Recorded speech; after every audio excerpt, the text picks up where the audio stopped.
बिस्मिल्लाहिर्रहमानिर्रहीम। स्टूडेंट्स, ये जो आज का टॉपिक है ये पिछले लेक्चर ही की कंटिन्यूशन है।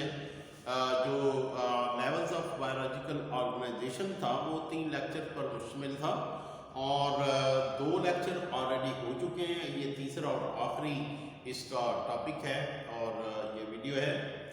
तो अगर पिछले 2 वीडियोस किसी ने नहीं देखे तो उनको लाजमी देख लेने चाहिए, क्योंकि ये चूँकि तसलसल है, कंटिन्यूएशन है, तीनों लेक्चर्स जो हैं टॉपिक उसका एक ही है।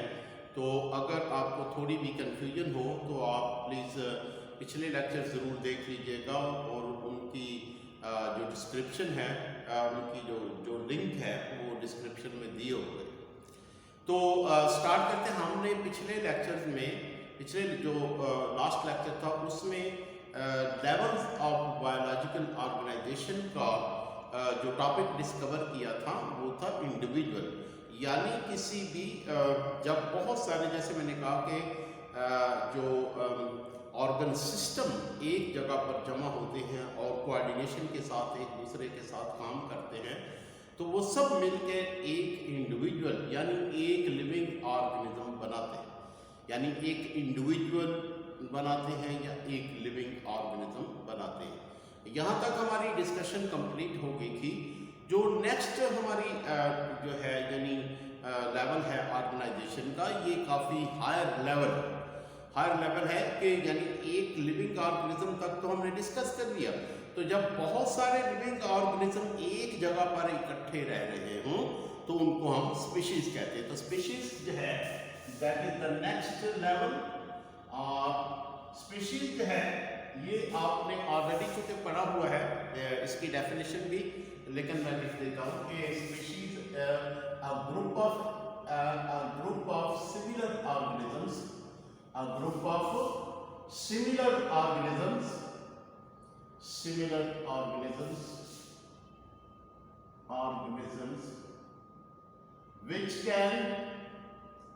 which can interbreed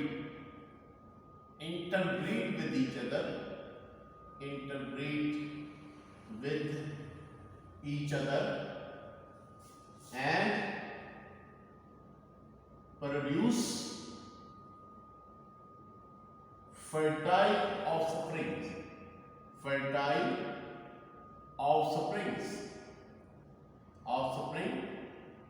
और इसकी एग्जाम्पल है, कोई भी आप एग्जाम्पल दे सकते हैं। फॉर एग्जाम्पल कैट, डॉग, ये सारे जो है कैट्स एंड डॉग्स जो हैं दीज आर, या ह्यूमन बीइंग, ये स्पीशीज हैं। तो स्पीशीज क्या चीज है कि जब एक जैसे ऑर्गेनिज्म जो हैं वो एक जगह पे रह रहे हों और ना भी एक जगह पे रहे, तो एक जैसे ऑर्गेनिज्म जो एक दूसरे से इंटरब्रीड कर सके, जो एक दूसरे के साथ क्रॉस कर सके और क्रॉस करने के बाद अपनी औलाद पैदा करें, और वो औलाद या वो ऑफस्प्रिंग जो है वो फर्टाइल होना चाहिए। इसकी एग्जांपल आपने 9th क्लास में ऑलरेडी पढ़ी हुई है कि फॉर एग्जांपल जो है हॉर्सेस और एक ब्रीड है, और इसी तरह से डंकी एक ब्रीड है। डंकी एक स्पीशी है और हॉर्स एक स्पीशी। तो हॉर्स आपस में क्रॉस करते हैं तो उनमें हॉर्सेस पैदा होते हैं। इसी तरह से डंकीज जो हैं वो आपस में क्रॉस करते हैं तो डंकीज पैदा होते हैं। बट समटाइम ये दोनों जो डिफरेंट स्पीशीज हैं ये आपस में क्रॉस कर जाते हैं, ठीक है। ये दोनों जो स्पीशीज हैं यानी ये आपस में क्रॉस कर जाती हैं, और तो उनके नतीजे में जो औलाद पैदा होती है वो म्यूल यानी कि खच्चर होती है, जो कि इनफर्टाइल होती है, यानी जो फर्टाइल नहीं होता है। तो यानी स्पीशीज में क्या होता है कि यानी जो है अगर देखिए हॉर्स के साथ क्रॉस करेगा तो जो स्पीशीज पैदा होगी, जो उसकी ऑफस्प्रिंग पैदा होगी वो फर्टाइल होगी, वो आगे मजीद क्रॉस कर सकेगी। लेकिन अगर 2 डिफरेंट स्पीशीज के दरमियान क्रॉस हो भी जाए तो उसके से जो ऑफस्प्रिंग पैदा होती है इनफर्टाइल होती है, यानी कि वो फर्टाइल नहीं होती, इसलिए हम इन दोनों को एक ही स्पीशीज में शामिल नहीं करते। ये अलग स्पीशीज है, ये अलग स्पीशीज है, ठीक है। क्योंकि अगर डंकी डंकी के साथ क्रॉस करेगा तो उसकी औलाद जो होगी वो फर्टाइल पैदा होगी, लेकिन इनके दोनों के दरमियान में जो क्रॉस होगा उससे जो है वो जो स्पीशीज जो ऑफस्प्रिंग पैदा होगी वो इनफर्टाइल। तो ये तो होगी स्पीशीज की बात, ठीक है। तो स्पीशीज जो हैं ये और सिमिलर ऑर्गेनिजम्स, यानी एक जैसे ऑर्गेनिजम्स होते हैं, जैसे ह्यूमन बीइंग जो सब एक जैसे हैं, they cross with each other, यानी मेल और फीमेल, और उनके जो आगे औलाद पैदा होती है वो भी फर्टाइल होती है। तो ये स्पीशीज कहलाती है, group of similar organisms which can interbreed with each other and produce offspring fertile। अब स्पीशीज के बाद जो नेक्स्ट लेवल है वो है पॉपुलेशन का। ये भी बड़ा लेवल है, हायर लेवल है पॉपुलेशन। ये शॉर्ट क्वेश्चन है, इनको आपने प्रॉपरली इनका आंसर जैसे मैं लिख रहा हूँ वैसे ही जो है आपने लिखना है। पॉपुलेशन जो है वो नेक्स्ट लेवल है ऑर्गेनाइजेशन का। यानी पॉपुलेशन में क्या होता है कि जो स्पीशीज के ऑर्गेनिज्म, एक फर्क करें हमारे पास एक एरिया है, यानी फर्ज करें कि हमारे पास फैसलाबाद है, ये एक एरिया है फैसलाबाद, और 2021 यानी 221 यानी ये पीरियड है जिसके अंदर ये जो है इस फैसलाबाद के अंदर, यानी फर्ज करें यानी 60 लाख इंसान रहते। यानी इसमें याद रखें कि जब हम पॉपुलेशन की बात करते हैं तो हम एक स्पीशीज की बात कर रहे हैं। तो यहाँ पे हमने जो स्पीशीज की बात की है वो कौन सी है? Human being. तो फैसलाबाद के अंदर 2021 के अंदर 60 लाख लोग रह रहे हैं। तो हम क्या कहेंगे कि फैसलाबाद की पॉपुलेशन जो है वो 60 लाख है, ठीक है। तो इसकी डेफिनेशन क्या होगी? The number of individuals of the same species, number of individuals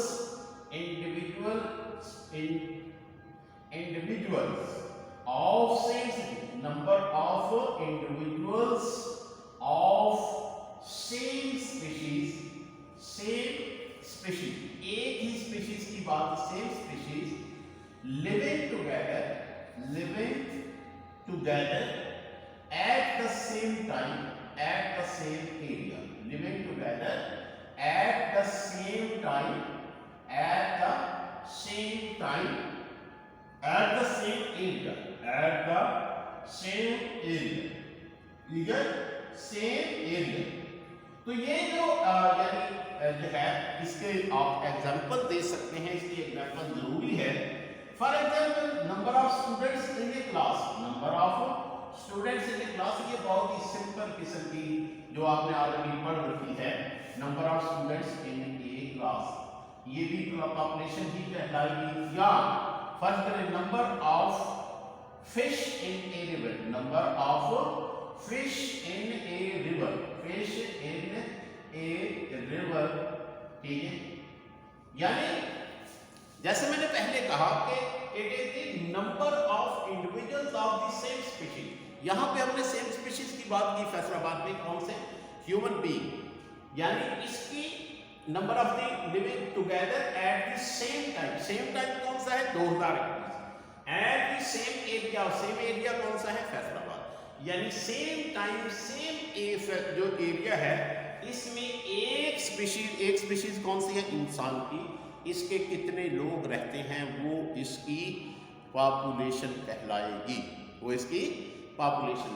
तो पॉपुलेशन जो है किसी भी यानी ये सिर्फ एक स्पीशीज को डील करती है। पॉपुलेशन जब भी हम बात करते हैं तो ये सिर्फ एक स्पीशीज की होती है, जिसमें एक स्पीशीज के बहुत सारे लोग मिलके एक ही जगह पर एक ही वक्त में रहते हैं। अब ये जो पॉपुलेशन का दूसरा एक शॉर्ट क्वेश्चन है, वेरी इंपॉर्टेंट शॉर्ट क्वेश्चन, वो है attributes of a population. Attributes of a population. Attributes of a population. Attributes of a population. Attributes of a population. यानी जब लोग एक दूसरे के साथ या कोई भी स्पीशीज एक दूसरे के साथ मिलके रहते हैं तो उनकी कुछ खसूसियात होती हैं जिनको एट्रीब्यूट्स कहा जाता है, यानी उस पॉपुलेशन की कुछ खसूसियात होती हैं जो यानी जब बहुत सारे किसी एक स्पीशीज के इंडिविजुअल आपस में इकट्ठे होकर रहते हैं तो उस स्पीशीज की फिर कुछ खसूसियात होती हैं, पॉपुलेशन की खसूसियात होती हैं। वो खसूसियात जो हैं जिनको एट्रीब्यूट्स कहा जाता है। इसमें जो पहला एट्रीब्यूट है वो है जीन फ्रीक्वेंसी। जीन फ्रीक्वेंसी यानी जैसे मैंने कहा इट्स ए शॉर्ट क्वेश्चन, ये शॉर्ट क्वेश्चन है, आपको आ सकता है। पहला है जीन फ्रीक्वेंसी और इसके मतलब इसका मतलब क्या है? Number of jeans of a specific trait in a population, ये जनाब जीन फ्रीक्वेंसी का मतलब है। मतलब क्या है कि फर्ज करें हमारे पास एक पॉपुलेशन, कोई भी पॉपुलेशन है, इसमें प्लांट्स की पॉपुलेशन है कि एक फील्ड के अंदर प्लांट्स है। अब इसमें जो jeans of a specific trait यानी या जीन फ्रीक्वेंसी से मुराद होती है कि फर्ज करें हमारी एक पॉपुलेशन एक गांव के अंदर जो लोग यानी इंसान रह रहे हैं एक ही वक्त में या 2021 में, वो उस गांव की पॉपुलेशन होगी। अब उस गांव के अंदर कुछ लोग ऐसे होंगे जिनके बाल काले होंगे, कुछ ऐसे होंगे जिनके बाल भूरे होंगे। तो काले बाल क्या है? एक ट्रेट है। तो जितने लोग काले बालों वाले होंगे उनकी जीन फ्रीक्वेंसी काउंट की जाएगी कि कितने लोग काले बाल। मिसाल के तौर पर टोटल लोग जो हैं वो 1000 हैं, उसमें काले बालों वाले कितने हैं? 800। तो जीन फ्रीक्वेंसी कितनी है? 800 डिवाइडेड बाई 1000। ठीक है, तो इस तरह से हम किसी भी पॉपुलेशन की जीन फ्रीक्वेंसी कैलकुलेट कर सकते हैं, उसमें कौन से ट्रेट की कितने जीन्स हैं। The number of jeans of a specific trait कि यानी किसी भी पॉपुलेशन में अगर कोई खसूसियत पाई जाती है तो उसमें कितने जीन्स होंगे, यानी कि उस ट्रेट के मुतल्लिका कितने जीन्स होंगे या कितने इंडिविजुअल्स होंगे। एक तो जीन फ्रीक्वेंसी होगी, दूसरा हो गया जीन फ्लो। ये दूसरा एट्रीब्यूट है और इससे मुराद ये होता है यानी द नंबर ऑफ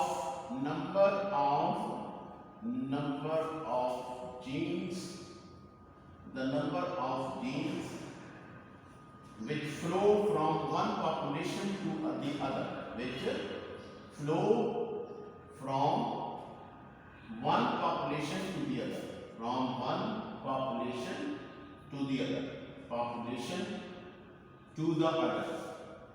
इसका मतलब क्या है? जैसे मिसाल के तौर पर हमारे पाकिस्तान में बहुत सारे लोग जो हैं वो शादी करके यूरोप या अमेरिका चले जाते हैं।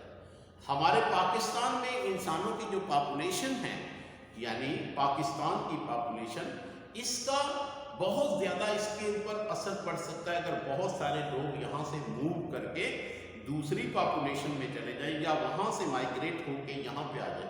तो क्या होगा कि वहाँ के लोग जो हैं वो अपने जीन्स लेके यहाँ आएंगे, यहाँ के लोग जो हैं वो अपने जीन्स लेके वहाँ जाएंगे और वहाँ पे जो जीन्स हैं उनका यहाँ से वहाँ पे फ्लो हो जाएगा और यहाँ पे जीन्स की तादाद कम हो सकती यानी पॉपुलेशन पे असर पड़ सकता है।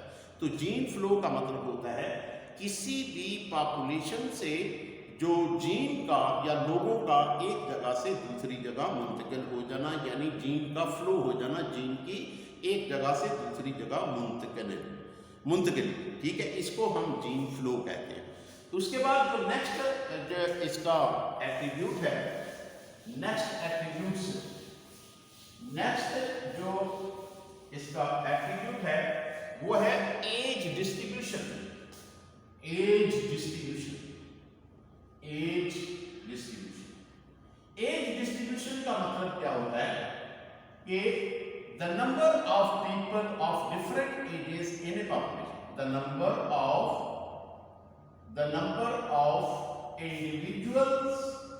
individuals of different ages, of different age groups, of different age groups in a population, in a population, in a population। अब इससे मतलब क्या है कि फर्ज करें हमारे पास एक पॉपुलेशन है, गांव है, और इसके अंदर जो लोग रह रहे हैं ये पॉपुलेशन ए है। इसमें समझ लीजिए टोटल जो है वो 200 लोग हैं। 200 में से 100 लोग जो हैं वो 20 साल से नीचे हैं, अंडर 20, ठीक है, अंडर 20। फिर इसके बाद या कहने के जो 100 लोग हैं, 100 की बजाय 50 लोग हैं अंडर 20, यानी कि इनकी उम्र है 15 से 20 साल, और कुछ बच्चे हैं यानी कि 1 साल से लेकर 10 साल तक, इनकी तादाद कितनी है 100। और जो 15 से 20 साल से ऊपर वाला ग्रुप है, बाकी जो पॉपुलेशन है यानी 80 लोग वो है। समझ आ गए? 80 लोग कौन से हैं? बूढ़े। 100 बच्चे, 100 कौन से हैं? बच्चे, और जवान जो हैं वो। ये डिफरेंट एज ग्रुप्स हैं इनके एक पॉपुलेशन में, यानी एक पॉपुलेशन में बहुत सारे ग्रुप्स हो सकते हैं एज के हिसाब से, जिनको हम जवान कह सकते हैं, शीरखार बच्चे, बूढ़े, जवान, अधेड़ उम्र, यानी इनको हम कहा जाता है ए डिफरेंट एज ग्रुप या age distribution in of a population. Age distribution of a population का मतलब होता है कि किसी पॉपुलेशन में जो एज के हिसाब से कितने ग्रुप्स हैं और उनमें कितनी तादाद है, बच्चे कितने हैं, जवान कितने हैं, उधेड़ उम्र कितने हैं, बूढ़े कितने हैं वगैरह, इसको as distribution.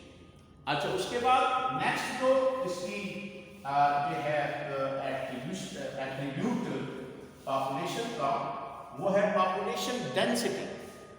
Population density, population density. और पॉपुलेशन डेंसिटी का मतलब क्या होता है? The number of people, the number of individual, the number of individuals of same species of a population, number of individuals of a population living in a unit area,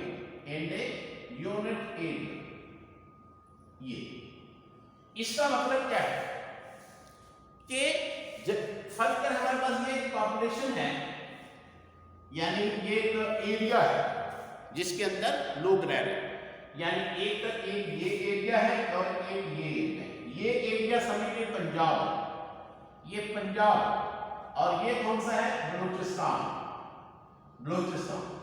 अब देखिए पंजाब में 1 kilometre, यानी कि इस 1 किलोमीटर एरिया के अंदर कितने लोग रह रहे हैं? मिसाल के तौर पर 1000 है, तो ये इसकी पॉपुलेशन डेंसिटी कितनी होगी? 1000। अब इसके मुकाबले में जो बलूचिस्तान है, इसके 1 किलोमीटर के अंदर लोग कितने रह रहे हैं? 15। तो इसकी पॉपुलेशन डेंसिटी कितनी है? 15। यानी इसका मतलब ये है कि इसके पास एरिया बहुत बड़ा है लेकिन लोग बहुत कम है, पॉपुलेशन डेंसिटी बहुत कम, जबकि पंजाब में यानी जो एरिया है वो कम है, लोग बहुत ज़्यादा है, और छोटे से एरिया में बहुत ज़्यादा लोग रह रहे हैं। इसको हम कहते हैं पॉपुलेशन डेंसिटी, ठीक है। और नेक्स्ट है, इसके बाद पॉपुलेशन डेंसिटी के बाद है population pressure. Population pressure, population pressure, population pressure. अब ये प्रेशर किस चीज का है? ये यानी इसको समझने के लिए कि पॉपुलेशन प्रेशर क्या होता है। पॉपुलेशन प्रेशर असल में होता है रिसोर्सेज के ऊपर, यानी जहाँ पे बहुत सारे लोग रह रहे हैं उनकी पॉपुलेशन जब बढ़ती जाती है तो उसका प्रेशर बढ़ता जाता है किसके ऊपर। This is the population pressure is the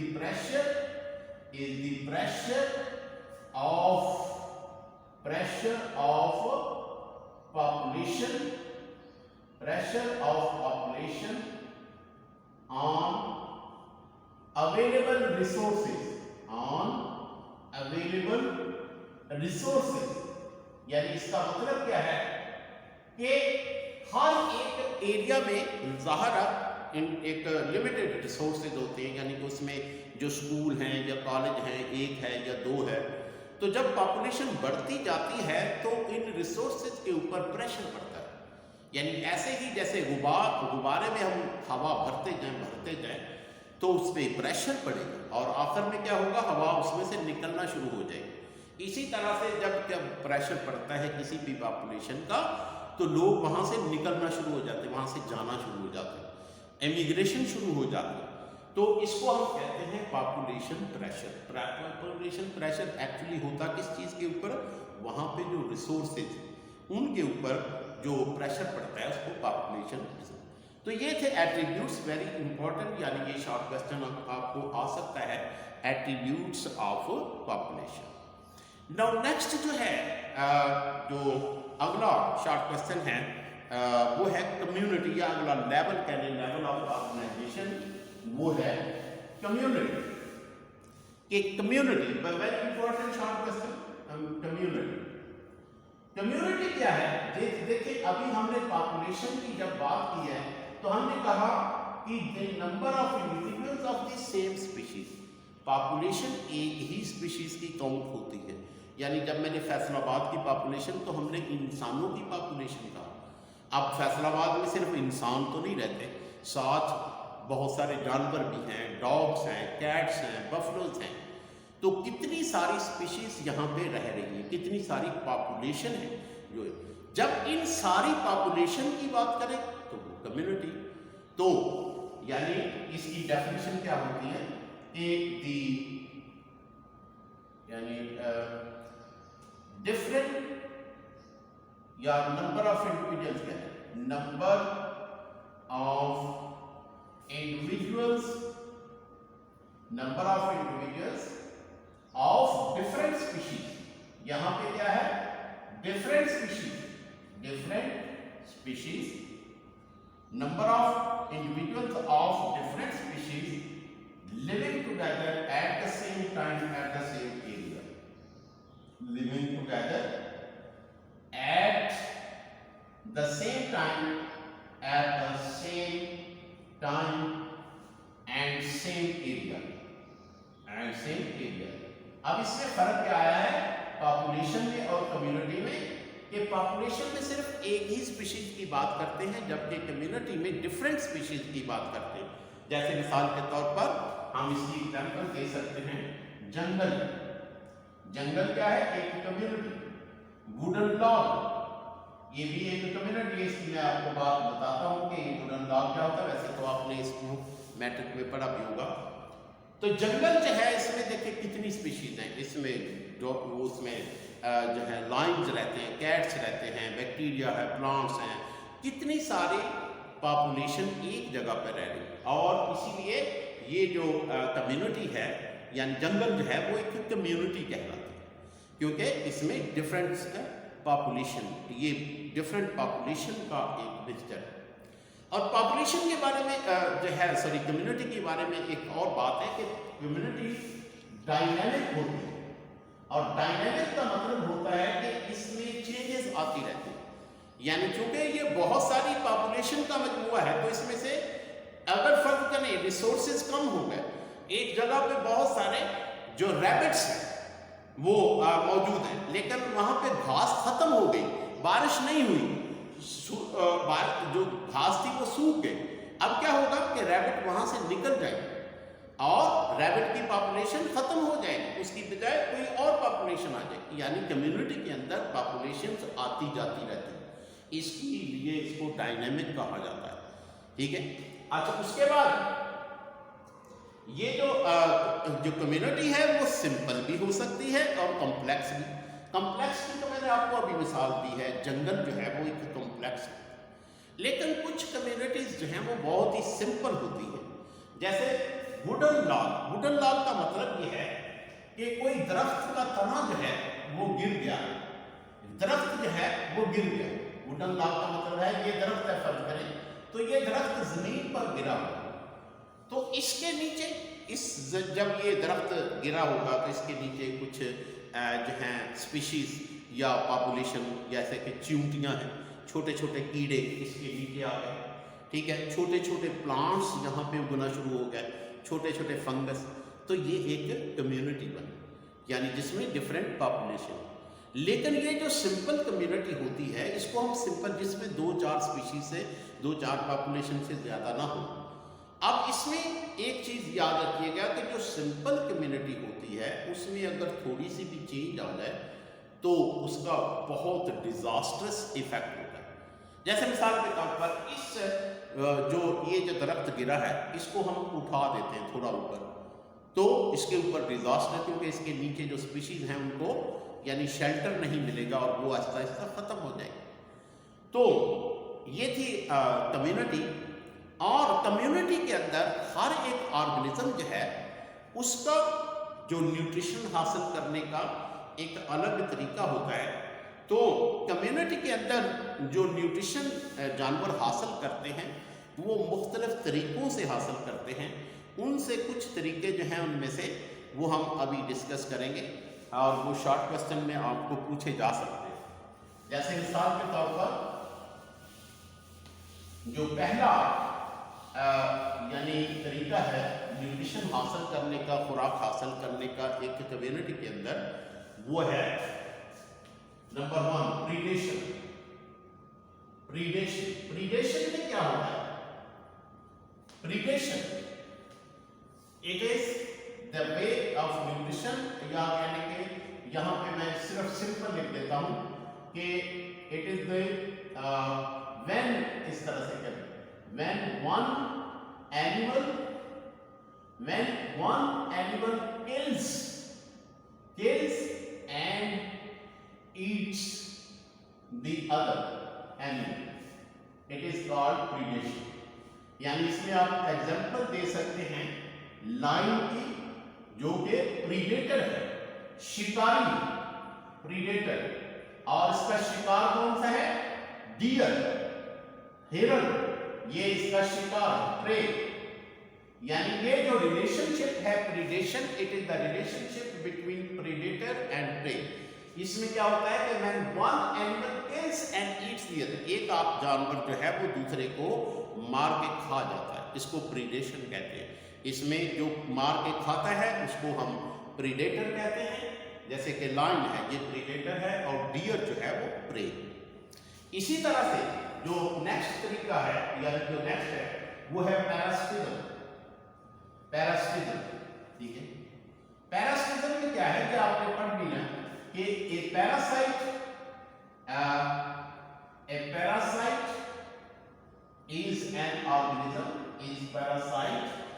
is an organism, which totally depends on its host for food and shelter,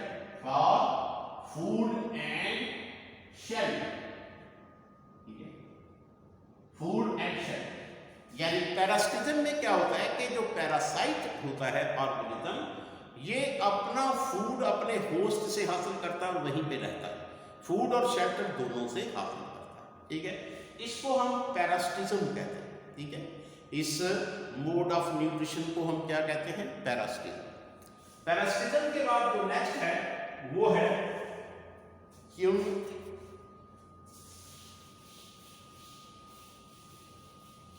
commensalism. Next है commensalism.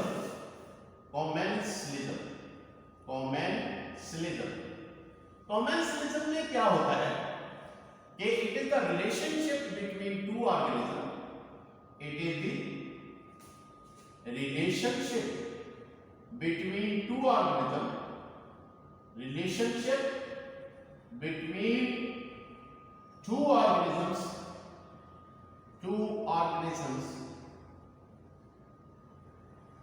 in which one gets benefit while the other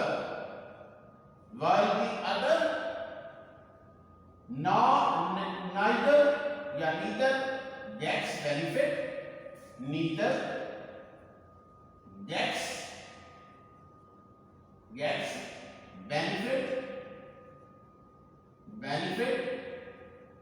nor loses anything, और इसकी example क्या है, वो है रिमोरा fish and shark. अब इसको गौर से समझने ये क्या है कमेंसलिज्म, ये गाइस आपको आ सकता है शॉर्ट क्वेश्चन में, और इन सब की बुक में कोई इसकी ना ही एग्जाम्पल लिखी है, ना ही इसकी डिस्क्रिप्शन लिखी है, ठीक है, ना ही इसकी डेफिनेशन लिखी है। तो आप इसको गौर से देखें, अगर ना समझ आए तो वीडियो को रिवाइंड करके भी देखा जा सकता है। कमेंसलिज्म क्या है कि it's a relationship between two organisms, यानी कि दो ऑर्गेनिज्म ऐसे हैं जिनके दरमियान में ये रिलेशन, उसमें क्या होता है कि एक ऑर्गेनिज्म जो है वो बेनिफिट हासिल करता है, जबकि जो दूसरा होता है ना ही उसका फायदा होता है ना ही नुकसान होता है। जैसे मैंने एग्जांपल दी है रिमोरा फिश की और शार्क। रिमोरा फिश जो है एक छोटी सी मछली होती है, और ये फर्ज करें शार्क है, ये शार्क है, ठीक है, ये शार्क। तो शार्क मछली जिस वक्त दरिया के अंदर जाती है शिकार करने के लिए, तो ये एक छोटी सी फिश होती है रिमोरा फिश। ये रिमोरा फिश इसके ऊपर बैठ जाती है। जैसे जैसे शार्क समुद्र के अंदर चक्कर लगाती है, ये आराम से बैठी रहती है। कुछ शार्क जो है जब कोई चीज़ खाती है, कोई जर्रे इसके मुंह में भी आ जाते हैं, या इधर उधर से कोई जर्रे इसके।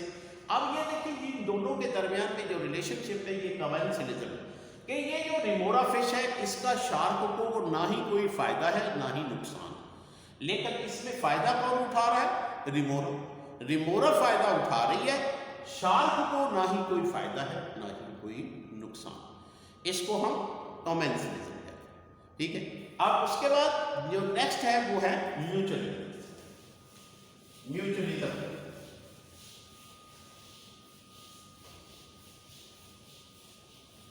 नेक्स्ट जो है वो है म्यूचुअलिज्म।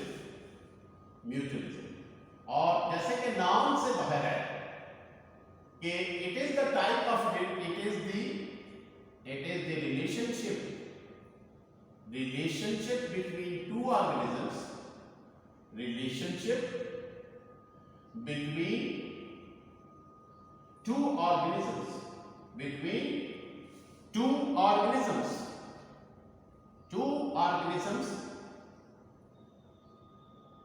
in which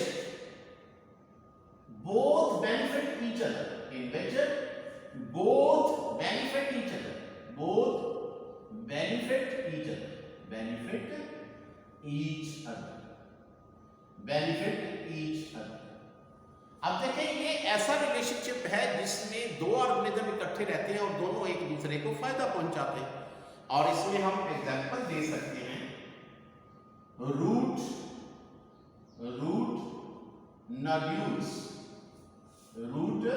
नोड्यूल्स, या बैक्टीरिया कहेंगे, bacteria living in root, bacteria living in root nodules. चलिए इसका मतलब क्या है, एक तो बात समझ आ गई कि ये वो दो जानदारों का रिलेशनशिप है, दो जानवरों का, जिसमें दोनों ऑर्गेनिज्म एक दूसरे को फायदा पहुंचा रहे हैं। यानी जैसे कुछ यानी जो प्लांट्स होते हैं, जिनको लेग्यूम्स कहते हैं, जिनको फलियां लगती हैं जैसे मटर है, इस तरह के जो प्लांट्स होते हैं इनकी रूट के में इस तरह से छोटी छोटी गुठलियां होती हैं, रूट में छोटी छोटी गुठलियां होती हैं जिनको रूट नड्यूल्स कहते हैं। इन गुठलियों के अंदर बैक्टीरिया रहता है। ये बैक्टीरिया कौन से हैं? इनको नाइट्रोजन फिक्सिंग बैक्टीरिया कहते हैं।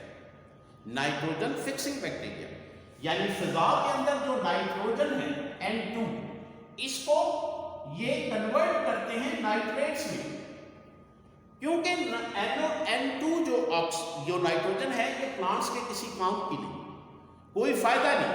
तो ये जो बैक्टीरिया है ये इसको कन्वर्ट करके नाइट्रेट्स में कन्वर्ट करके पौधे को दे देते हैं। पौधा इसको इस्तेमाल करता है नाइट्रोजन के लिए, और बदले में पौधा जो है वो इसको खुराक भी देता है इन बैक्टीरिया को, और उनको रहने के लिए जगह भी देता है। इस तरह से ये दोनों जो ऑर्गेनिजम्स हैं वो एक दूसरे को फायदा पहुंचाते हैं, इसीलिए इसको म्यूचुअलिज्म कहा जाता है। तो ये है म्यूचुअलिज्म और उसकी example.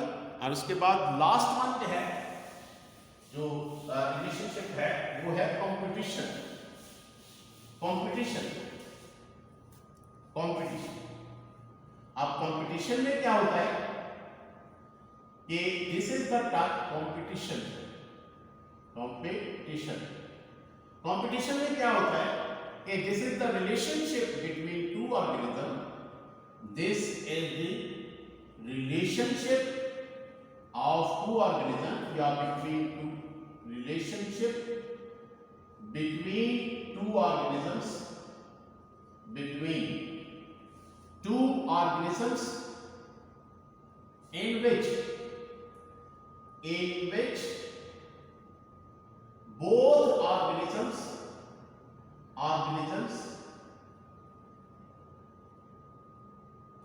compete with each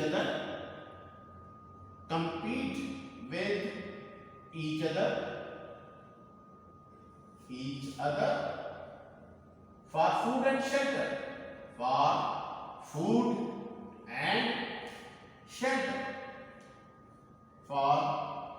for food and shelter. For example, lion and bear in a jungle. Lion and bear in a jungle. ठीक है। अब इसका मतलब क्या है? देखिए, जब दो ऑर्गेनिज्म रह रहे हैं एक जगह पर, लेकिन उनके दरमियान में मुकाबला रहता है, इसलिए फूड के लिए और शेल्टर के लिए। मिसाल के तौर पर एक जंगल है, उसमें एक लायन भी है और एक बेयर भी, दोनों एक दूसरे से मुकाबला करते हैं। अगर कोई शिकार नजर आता है, उसकी कोशिश होती है कि मैं शिकार करूं, और दूसरे की कोशिश होती है कि मैं शिकार करूं। ये दो लाइन के दरमियान में भी यानी ये हो सकता है कि दो शेर एक जंगल में रह रहे हों और दोनों के दरमियान में मुकाबला हो। जब भी कोई शिकार आए तो दोनों की कोशिश हो कि मैं करूं, वो कहे मैं करूं, और एक इनके दरमियान में मुकाबला रहता है। इसको हम कहते हैं कंपटीशन। ठीक है, तो ये था यानी कि कम्युनिटी में रहने वाले जानदारों का जो मोड ऑफ न्यूट्रिशन होता है वो हर एक का अलग होता है। Guys, these are very very important terms जो कि मैंने अभी आपको बताई हैं, और ये आगे जाके भी आपको बहुत ही काम आएंगी।